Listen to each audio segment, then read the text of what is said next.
It is the ultimate wedding taboo. My stomach drops just reading it. I want you to just close your eyes for a second. Picture the scene. You're standing at the altar. Mm-hmm. You have spent months, maybe even years, planning for this exact moment. The music's playing, everyone's there, and you're holding hands with the person you love.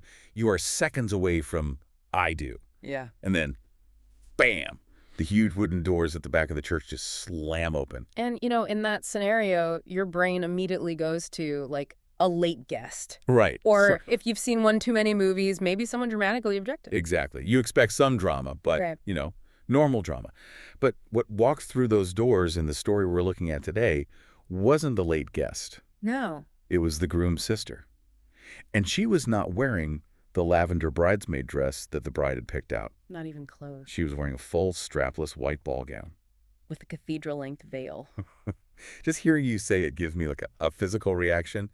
And that, right there, is where we are kicking off today's deep dive. Mm. We are looking at this viral first-person account that has just completely exploded online. The title says it all, really. It does. It's titled, "My sister-in-law wore a wedding dress to my wedding, and my husband said I was jealous of her beauty." Yeah. But here's the thing. It's not just about a dress. It's never just about the dress. The dress is the symptom. When you really dig in, what we're looking at is, well, it's a perfect case study in toxic family dynamics. We're talking manipulation, gaslighting, and a concept called enmeshment. Okay, enmeshment. That's a word we hear a lot now, especially online. What does it actually mean? So enmeshment is basically a situation where the boundaries between family members, in this case siblings, are like completely blurred or just gone. Okay. Individual identities get all mixed up. If one person's upset, everyone has to be upset. And crucially, no outsider is allowed to threaten that core bond. It's like a closed system. Which is why this story feels less like a wedding mishap and more like some kind of psychological thriller. Exactly. So our mission today is to break down the story of Sarah the bride and Mark the groom. We need to unpack how they even got to that altar with a sister who looked like she was a second bride. And we really have to dissect this whole sister-wife dynamic that was just simmering under the surface for who knows how long, because you don't just wake up and decide to wear a wedding dress to your brother's wedding. Right, that doesn't happen in a vacuum. Sarah even says in her story that there were signs. Red flags she just kind of ignored because, you're in love, you want it to work. Of course. So let's rewind. Before the church doors, there was Jessica, the groom's 24-year-old sister. And this is where we see this pick-me pattern emerge. In a healthy family, a sister is usually thrilled for her brother, maybe a little protective, sure. But Jessica's behavior, it wasn't sisterly. It was like a jealous ex-girlfriend. This social media stuff was the first thing that really got me. Sarah says whenever she'd post a photo of her and Mark, Jessica would always comment. But not, you guys look so happy. No, of course not. She'd write, my brother looks so handsome. Oh, and you're there too. It sounds so petty, but psychologically that is so specific. It's an erasure technique. She's literally trying to crop Sarah out of the picture with words. She's claiming ownership. And it wasn't just online. There was this birthday incident. Wow. Mark buys Sarah a necklace for her birthday. A sweet gesture. Right. Jessica sees it and throws a full-on tantrum. Crying, screaming, the whole thing.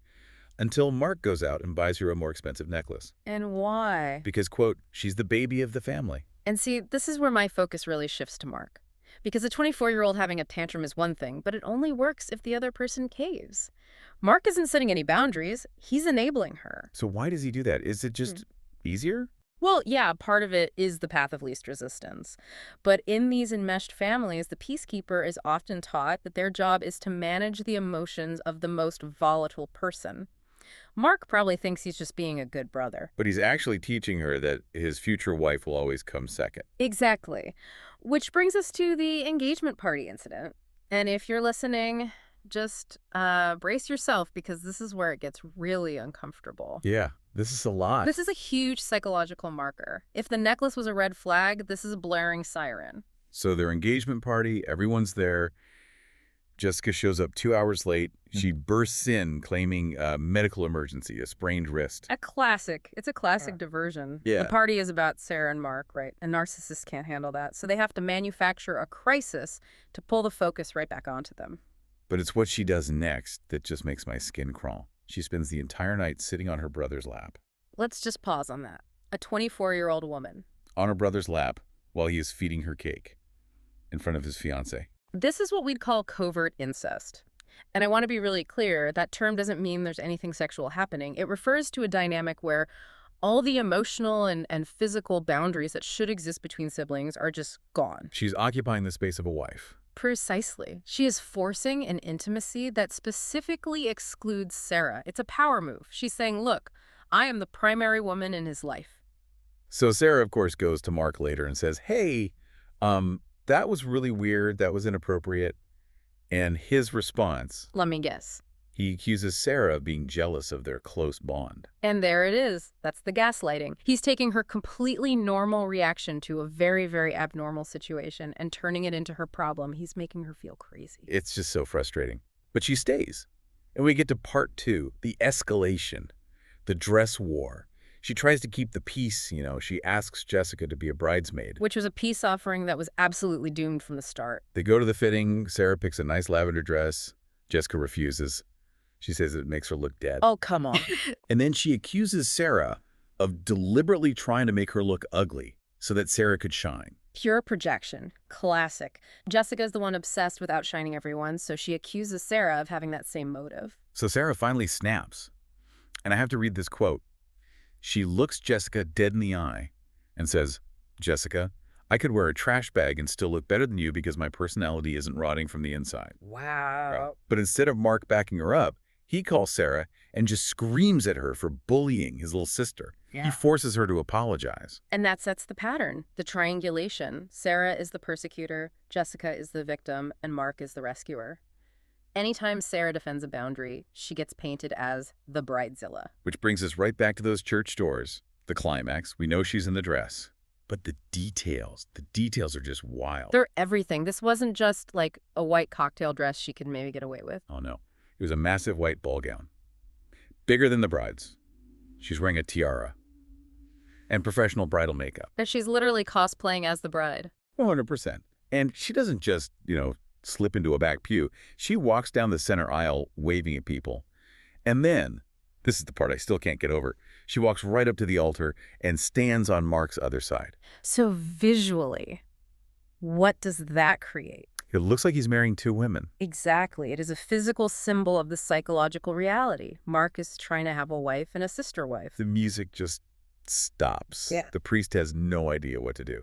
And Sarah turns on her microphone. Oh, good for her. She doesn't whisper. She addresses the whole church. She says, oh, wow, Jessica, I didn't know the circus was in town today. Using humor to just call out the absolute absurdity of it all. Jessica tries to play dumb, all smile. What do you mean? I just wanted to look formal. And Sarah just fires back, formal, you're wearing a veil, Jessica. Are you marrying your brother?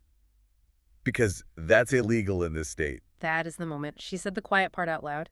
Are you marrying your brother? She just exposed the entire subtext for everyone to see. Yeah, and then she goes in for the kill. Honey, you look like a desperate meringue that fell on the floor. It's a strong defense. But this is the point where Mark has to finally choose a side. This is the moment of truth. This is part 4, the betrayal. Sarah turns to Mark, expecting him to do something to fix it. Right. And instead, he drops her hand. Wow. Physically lets go of her at the altar. That physical act. Yeah. That says everything. The relationship is over right there before he even says a word. And then he tells her to stop embarrassing Jessica. Yeah. And he uses this defense that it makes my blood boil. He says, it's technically ivory, Sarah, not white. Technically ivory. I want everyone listening to just sit with that phrase. This is what people do when they're defending the indefensible. They cling to a meaningless technicality. It's the ultimate gaslight. He's ignoring the veil, the tiara, the entire situation. And trying to make her the crazy one because she doesn't know her Pantone color chart. He's saying, your eyes are lying to you. Then he says Jessica has low self-esteem and Sarah is being a total bridezilla. He actually says, not everything is about you, Sarah. At her own wedding. While his sister is standing there in a wedding dress. And then it gets worse. How can it get worse? The mother-in-law stands up in the front row and starts yelling for Sarah to apologize because she ruined Jessica's confidence. Oh my God. Meanwhile, Jessica is fake crying into Mark's shoulder and he's rubbing her back, whispering, it's okay, baby, she's just crazy. And that image, that's the moment Sarah must have realized this isn't just a quirky, dramatic family. This is a cult. She says exactly that. She realized Mark doesn't want a wife. He wants a mommy and a sister wife.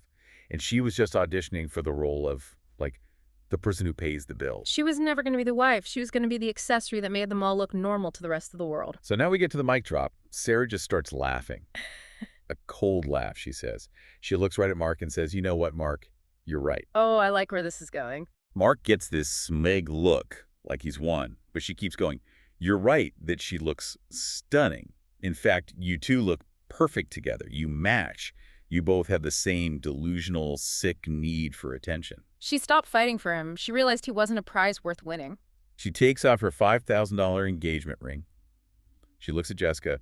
"Here, Jessica, you clearly want this more than I do." And she tosses it at her, hits her right in the chest. She's symbolically marrying them to each other. She grabs the mic again and announces she isn't postponing the wedding, she is canceling it. She says, "I can't marry a man who is already married to his family's trauma." That line, married to his family's trauma. That is so incredibly insightful for someone in the middle of that crisis. She walks back down that aisle, alone. And here's the best part. Her dad stands up and starts clapping.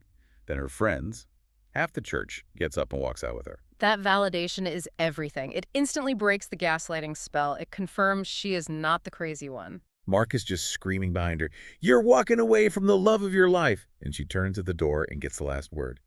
"That's the point, Mark. I pray to God I never find someone like you." What an exit. But it's not over. The aftermath. Of course not. The manipulation always escalates after the fact. Mark sends 50 emails. 50. Begging her to come back. Promising he'll talk to Jessica. Just bargaining. He lost his supply. But she holds her ground. And then she's scrolling Instagram stories a little while later. Mark went on their Hawaiian honeymoon anyway. Non-refundable, you know. Okay, I mean, financially, I guess I get that. He didn't go alone. Don't tell me. He took Jessica. Of course he did. Of course he did. Just the two of them. On the romantic honeymoon meant for his wife. And that's the final piece of evidence. If there was any shred of doubt, that just obliterates it. He took his sister on his honeymoon. He was already married to her in every way that mattered. Sarah's conclusion was perfect. Yeah. She said, "I dodged a nuclear bullet." She really did. She dodged a lifetime of being the third wheel in her own marriage. So when we look back, it's so easy to see the wedding dress and say, "Oh, I would have walked out immediately." But what about the earlier stuff? The engagement party. And that's the trap, isn't it? Toxic behavior is so often disguised as a virtue. That lap sitting was framed as family closeness. Manipulators use your own empathy and your desire to be a good partner against you. It's the boiling frog. You get used to the slightly weird comments, then the necklace, then the lap. By the time the wedding dress shows up, your sense of normal is just gone. Exactly. And that technically ivory defense, that's such a powerful metaphor. People will do that all the time. I didn't technically lie. I wasn't technically yelling. It's not technically white. Right. And if you find yourself arguing about the technicality instead of the fact that your boundaries have been completely violated, you need to take a step back. The impact is what matters. Sarah's story is just this incredible reminder that it is never too late. Even if you're at the altar, if you realize you're about to join a cult, you walk out those doors. Absolutely. Better to cancel a wedding than to cancel your own self-worth for the rest of your life. A huge shout out to Sarah for her courage. And for you listening, I want to leave you with this question. Be honest with yourself. At what point in this story would you have walked out? Would you have made it all the way to the altar? Or would that medical emergency at the engagement party have been the final straw? It's a lot harder to answer than you'd think when you're in it. It certainly is. Thanks for joining us for this deep dive. We'll see you on the next one. And watch out for those technically ivory dresses.